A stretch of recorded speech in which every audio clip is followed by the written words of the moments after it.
अभी हाल ही में भारत जोड़ो यात्रा राहुल गांधी ने संपन्न किया। अब भारत जोड़ो यात्रा के बाद राहुल गांधी ने लिखा है अपने एक्स के माध्यम से और एक इशारा दिया है सियासी। अब खेल कूद से जुड़े युवाओं के लिए, युवाओं को साधने की राजनीति के तहत भारत जोड़ो यात्रा के बाद आ रहा है राहुल गांधी का भारत डोजो यात्रा। अब ये डोजो क्या है और इसी पर मायावती ने क्यों लगातार एक के बाद एक एक्स पोस्ट पर पोस्ट करके राहुल गांधी पर निशाना साधा है और कहा है कि खेलकूद के माध्यम से अब गरीब युवाओं को बेवकूफ बनाना चाहती है कांग्रेस सरकार। केंद्र का भी वही रवैया है, लेकिन विपक्ष में बैठी कांग्रेस सरकार भी कम नहीं है। अब लेकिन मैं आपको बताऊंगी एक एक करके मायावती का ट्वीट। सबसे पहले तो आपको बताऊंगी मायावती ने राहुल गांधी के ऊपर क्या तंज किया और फिर बताऊंगी आपको कि आखिर क्या है भारत डोजो यात्रा। दरअसल जापानी एक ये शब्दावली है डोजो। डोजो का मतलब होता है दर्शकों आगे जाने का रास्ता, और यहाँ जापान के मार्शल आर्ट से कुछ तकनीक राहुल गांधी जो हैं यहाँ पर भारत में भी उस तकनीक के संदेश को देना चाहते हैं। इसमें डोजो मतलब होता है जहां पर मार्शल आर्ट्स की ट्रेनिंग दी जाती है और मार्शल आर्ट्स की ट्रेनिंग सेंटर को कहते हैं डोजो।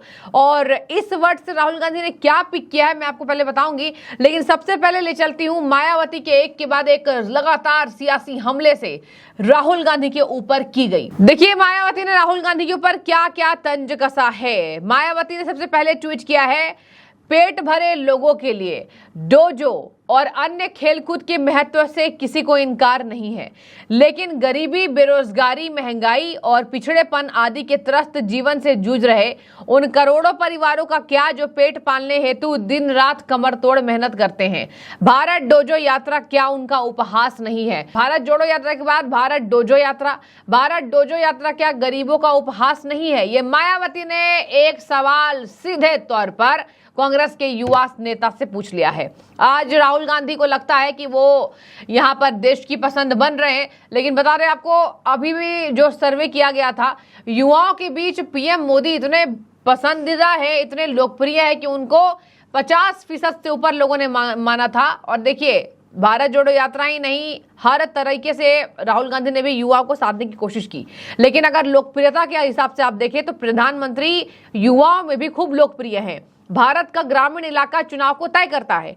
18 से 35 वर्ष के युवा 50% से ज्यादा वोट में अपने अधिकार को रखते हैं। अब देखिए युवाओं को साधने के लिए राहुल गांधी ने जो सियासी खेल खेला है, मायावती बसपा सुप्रीमो ने खूब तंज किया है, खूब पलटवार किया है। नेक्स्ट ट्वीट सुनिए दर्शकों। कांग्रेस और उनके इंडी गठबंधन ने आरक्षण और संविधान बचाने के लिए नाम पर SC ST और OBC का वोट लेकर अपनी ताकत को बढ़ा दी, किंतु अपना वक्त निकल जाने पर उनके भूख और तड़प को भुलाकर उनके प्रति यह क्रूर रवैया अपनाना क्या उचित? खेल का राजनीतिकरण हानिकारक जो अब और नहीं। राहुल गांधी को साफ मायावती ने चेताया है खेल का राजनीतिकरण बंद कीजिए, अब और नहीं है। गरीबों के साथ आपने हमेशा अन्याय किया है।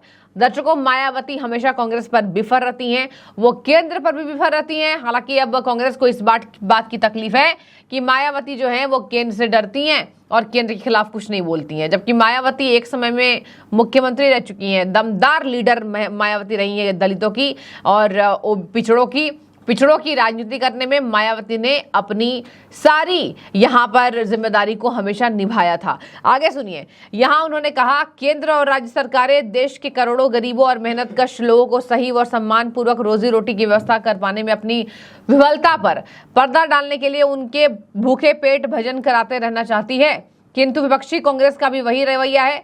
वैसा ही जन विरोधी रवैया जनता को कैसे गंवारा संभव है? ये कहा है मायावती ने कि केंद्र भी भूखे पेट भजन कराती है, लेकिन कांग्रेस का भी रवैया सेम है।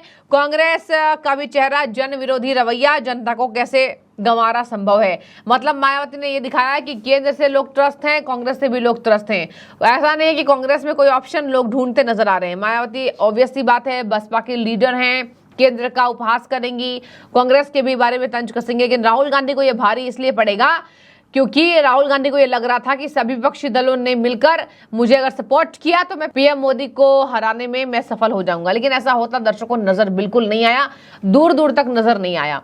भारत डोजो यात्रा में राहुल गांधी ने अपने वीडियो शेयर किए जहां वो मार्शल आर्ट्स की ट्रेनिंग ले रहे हैं और इसमें देखिए 2 तरीके से प्रशिक्षण दिए जाते हैं, एक जियो जुत्सु और एक AI कीडो। अब देखिए ऐसे में राहुल गांधी के लिए कहा जा रहा है कि वो कभी किसी में ब्लैक बेल्ट है और किसी में वो ब्लू बेल्ट है। तो उसके तहत वो कह रहे हैं कि हिंसा नहीं होनी चाहिए, इंटेलिजेंस होना चाहिए। ये कहीं ना कहीं केंद्र पर तंज है, केंद्र पर उन्होंने लगातार ऐसे तंज किए हैं। मायावती के अगले ट्वीट के पास आपको मैं ले चलूंगी। मायावती ने एक और ट्वीट किया राहुल गांधी के लिए और राहुल गांधी पर लगातार उन्होंने तंज कसा है। हमेशा उन्होंने साफ तौर पर कह दिया है कि कहीं ना कहीं यहाँ के खेल का राजनीतिकरण नहीं हो, और राहुल गांधी इस बात से, राहुल गांधी को ही चेतावनी है कि खेल का राजनीतिकरण करना बंद कर दीजिए, जनता सब समझती है। अब चलिए दर्शकों बताते हैं कि भारत जोड़ो यात्रा राहुल गांधी की पहले देखिए श्रीनगर तक थी, उसके बाद मणिपुर से मुंबई तक सफल कराया और 2 बार वो भारत जोड़ो यात्रा निकाल चुके हैं। अब राहुल गांधी ने नया ये ड्रामेटिक वे अपनाया है, ये यहाँ पर भारत डोजो यात्रा। भारत डोजो यात्रा में कहा है कि युवाओं से मैं जुड़ूंगा, युवाओं के लिए मैं साधने की कोशिश करूंगा। हालांकि मैं आपको बता दूं, प्रधानमंत्री पहली पसंद इसलिए बनते हैं क्योंकि युवाओं में वो बेहद लोकप्रिय हैं। और आपने देखा होगा जब भी कोई ग्लोबल समिट होता है, चाहे वो इन्फ्लुएंसर्स की हो, चाहे आपने कल देखा किस तरीके से यहाँ पर फिनटेक ग्लोबल समिट हुआ था, और इस समिट में युवा ज्यादा प्रधानमंत्री की तारीफ करते और प्रधानमंत्री से जुड़ते नजर आए। प्रधानमंत्री के फॉलोअर्स इसलिए बढ़े क्योंकि युवाओं में वो बेहद लोकप्रिय हैं, और यही वजह है कि पीएम मोदी की राजनीति को युवा सराहते हैं। राहुल गांधी को ऐसा लग रहा है कि उनसे वो कम उम्र के हैं, उसके बावजूद भी युवाओं में फेमस नहीं है। तो देखिए काम करना पड़ता है जो दिन रात निरंतर प्रधानमंत्री करते नजर आते हैं। राहुल गांधी ने भारत जोड़ो यात्रा के बाद आ रही डोजो यात्रा पर क्या कहा सुनिए। यहाँ पर लोग कह रहे हैं कि उनकी राजनीति अब अलग चरम सीमा पर है, राहुल गांधी राजनीति करना सीख गए हैं और जियो जुत्सु और एआई कीटो जैसा कारगर जापानी फार्मूला इसलिए लेकर आ रहे हैं ताकि वो युवाओं को साध सकें। देखिए उन्होंने साफ तौर पर कहा कि मोहब्बत की दुकान की अच्छी बोहनी हो चुकी है। अब राजनीति में उनके लिए कहा जा रहा है कि अब राहुल गांधी दूसरे पैतरे अपनाते नजर आते, इसके पीछे गहरे संकेत हैं। इसी सिलसिले में उन्होंने जापानी सियासी मार्शल आर्ट से संबंधी वीडियो जारी करते हुए कहा है भारत डोजो यात्रा जल्द आ रहा है, जल्द कमिंग सून। तो कमिंग सून में राहुल गांधी के 2-3 संदेश ये हैं, युवाओं को साधने की कोशिश, इसके साथ भारत जोड़ो यात्रा के बाद चाह रहे हैं कि मैं कंटिन्यू बना रहूं, युवाओं के बीच लोकप्रिय रहूं।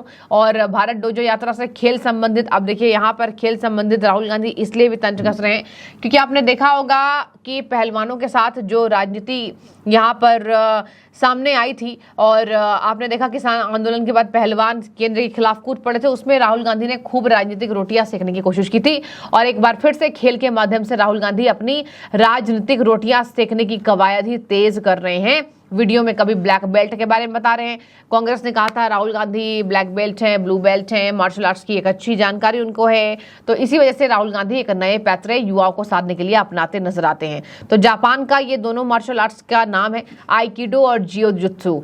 राहुल गांधी दोनों का प्रशिक्षण ले चुके हैं और कहीं ना कहीं उनको इसका एक्सपीरियंस है जो वो युवाओं को संदेश देना चाहते हैं। तो मायावती ने तंज कस दिया है कि खेल का राजनीतिकरण करना बंद कर दीजिए। कांग्रेस ने हमेशा दलितों पिछड़ों के साथ उनके भूखे पेट पर कहीं ना कहीं लात मारी है। आपकी क्या राय है, आप कमेंट के जरिए हमें बताइएगा। शुक्रिया।